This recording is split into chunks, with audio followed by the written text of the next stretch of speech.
Today is Tuesday, October 13th, and last Friday we made the decision to dive south from Montana and Idaho to St. George, Utah. Well, we got an email, Thursday evening, and we were on the road Friday morning? Yes. We listen. When Spirit emails us, we listen. So Michael's talked about wanting to celebrate our 10-year anniversary, which is on 10/10, and in the Grand Canyon. Yes.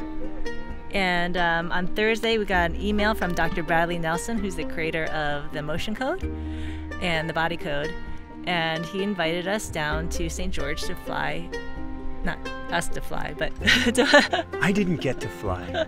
But someday I will get to fly. And boy, did it put a bug in both of us for me to learn how to fly, because the whole world is much smaller. But anyway.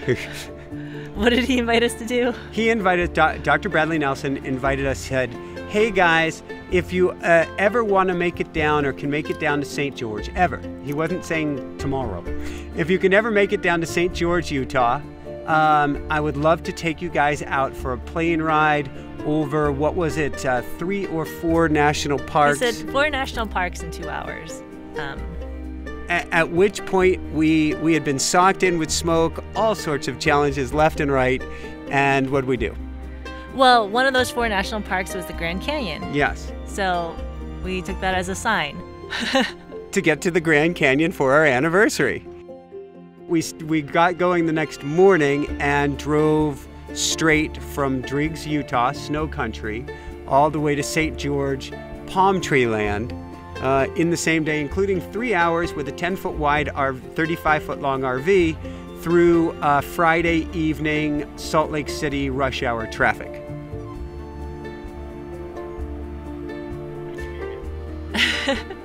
We did make it, and oh my God, what an experience. We made it, and then we decided we never ever want to do something like that ever again. Not the airplane ride you're talking about here, but the drive. The drive, yeah. Understand, a 10-foot wide vehicle means if you keep it in the center of the lane, you have 1 foot to play with before you're in somebody else's lane with a 35-foot, 14-ton wall. And cars in Salt Lake City, a whole bunch of them had California plates, and we're doing the whole zigzag game. And what did we learn from that experience? We learned that to repeat that experience would be very painful, and we'd have to repeat that experience 4 or 5 times in a row to get across the country to visit our families in the East Coast. And then return and do exactly the same thing. And since a big theme of our trip is supposed to be peace, bring more peace into our lives, we are feeling like making that drive across the country in a short time frame, because this is a rental RV, would be the opposite of bringing more peace into our lives. Yeah, I can't imagine. You learned that, the whole idea was she can sleep in the RV. She can get some work gently done in the RV. The kitties, the rooster, everybody will just be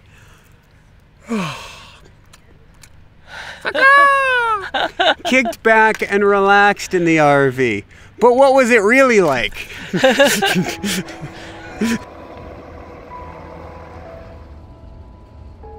I think the switch actually happened, and it was actually before the email.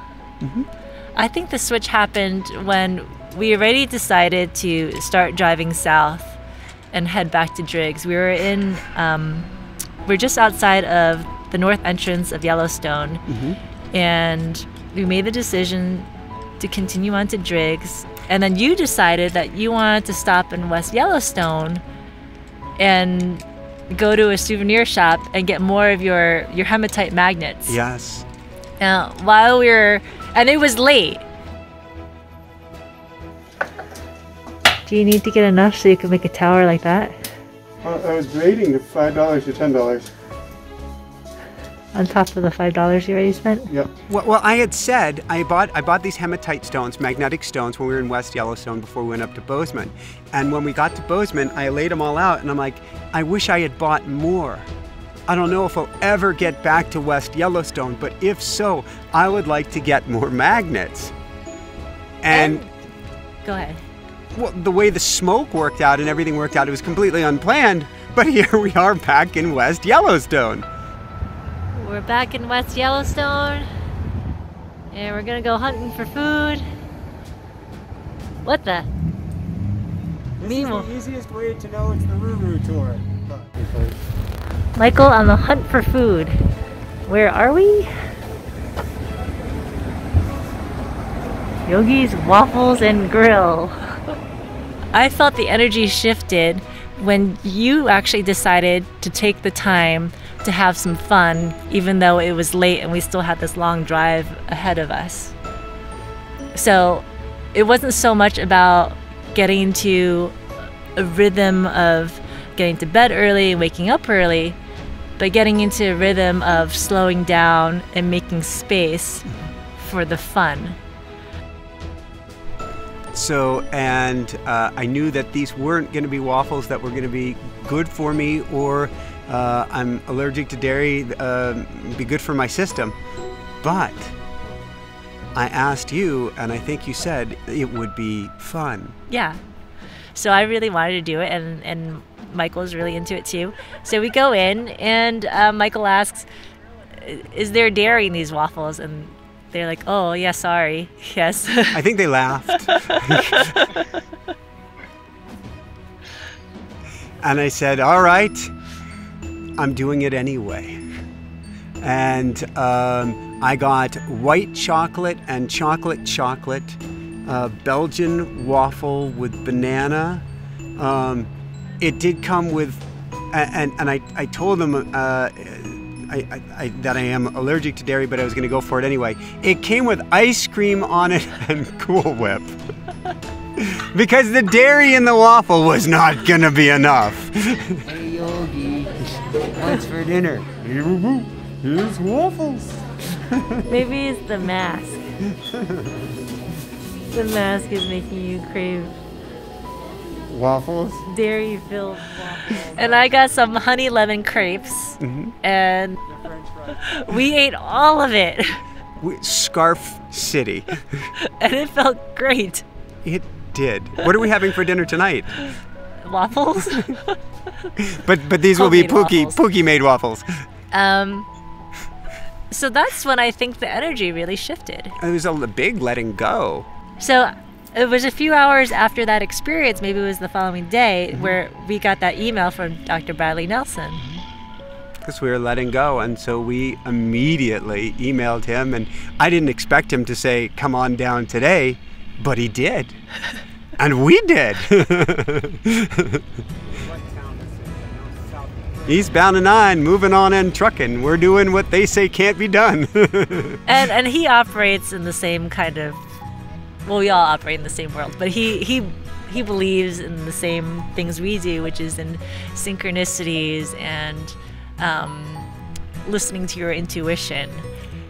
In his residential neighborhood, at his house, which doesn't have that much land between properties, he had a gate that had, 3 inches to spare on each side for us to pull the RV in?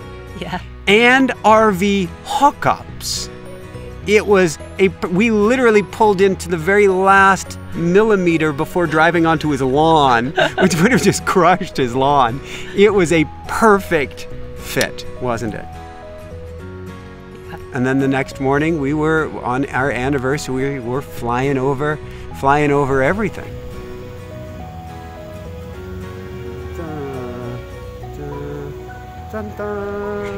What I had talked about last week was about stepping off a cliff and a glass bridge appearing before you or beneath you. Dr. Bradley Nelson literally flew us over a glass bridge above the on the Grand Canyon, on the rim of the Grand Canyon, on our 10-year anniversary. You can't even make this up. He doubled back around so we could get a good look at the glass bridge. It was the most awe-inspiring flight I've ever been on. I mean, he did things, he didn't do acrobatics or anything like that, but he did things that I didn't know you were allowed to do. I didn't know you could fly over national parks. He flew into Zion, where it felt like you could stick your hand out and drag your knuckles against the side of the hills. He was in the canyon, not above the canyon. And we flew 500 feet above Lake Powell. We were so close to the boats, you could see the people. It was it's cool, beyond cool. At one point, he came up with a motion cone, he came up with body code, both practices for healing, body, mind, and spirit. And at one point, he flips the plane on autopilot, and he tag teams with his wife, Jean, and the two of them are in the plane doing healing work with Jessica over Lake Powell, over the Grand Canyon. How does it get any better? You couldn't have, and we did not ask. We did not say, can you? And they feel very strongly the blocks they removed will allow Jessica to get pregnant and to hold baby to term this next time. All coming about because we heeded that one call. Actually, you did ask, but you weren't expecting them to do it right then. Well, I asked in an email, hey, how do you feel about doing such and such? We could even record it, blah, blah, blah. Not in the airplane on autopilot, hey, why don't you do some healing work on Jessica and myself? So, after a pretty long day, we were still determined to renew our vows. And what I requested was that we each come up with vow requests for the other person. Yes, this isn't just I vow to you. This is, here's what I want from you. This was good, Pookie. Well, because after 10 years, you know what you want. So, let's make it official. Yes. All right, so it's October 10th, 2020, and we are going to do our new vows, the new and improved vows, the something even better than vows that Pook Star has come up with here.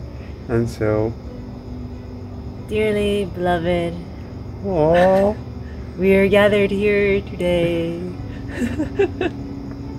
There's nobody here with us. Yep. The exchanging yep. of renewed vows yep. between this young... Ooh, that's good. That's good. That's good. Keep it up. Spunky couple. Spunky. I like it. So, I don't know that you actually wrote this down as a request from me. I think I said it before I heard your request, but one of the things that I vowed was to never use the D word ever again. Thank you. Thank you. Do you want to share some of your requests with me? Request of you definitely was work on the anger with me, work on belittling me.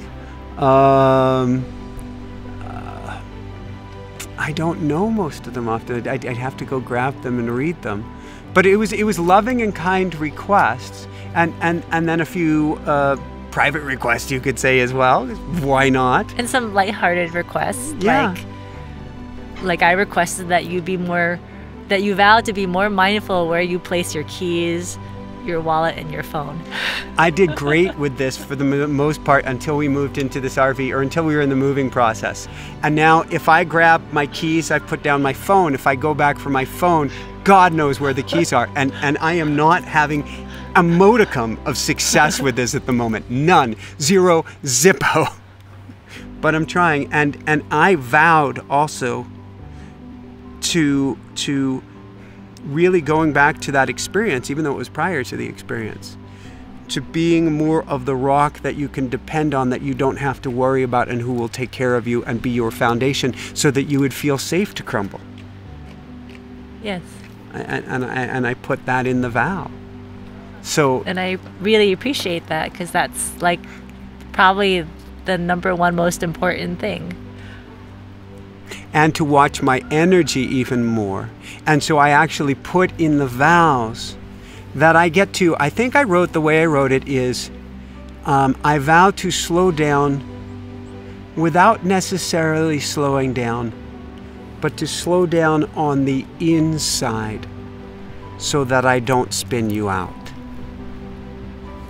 is what I vowed. 10-10-20 was another huge energetic shift for us. Massive.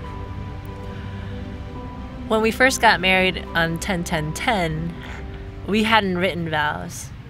And our friend who is officiating the wedding thought we had written vows. And so in the middle of the ceremony, he says something along the lines of, and now I'd like Michael and Jessica to share their vows. And I froze. My mind went blank. Michael, on the other hand, started gushing out all of his innards. Which do not make you feel wasn't that bad. Wow. Yeah, you were. Wow. You were like practically bawling. Okay, yes, this is true. And there's this thing that happens when Michael gets on a roll, talking, and then it's my turn. I'm just like, I'm not here. And so we have like 75 people in the audience. It's not huge. Back then, I was even more of an introvert than I am now. And so it was horrifying for me.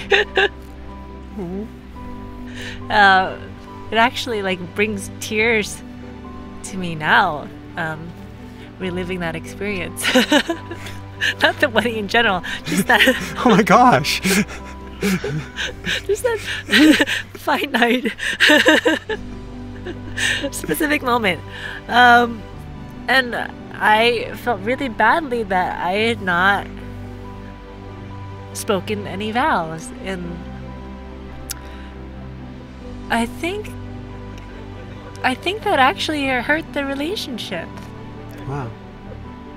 I didn't think so until this past weekend, when we actually did write our own vows and share our vows to each other verbally, and we recorded it so that others can watch.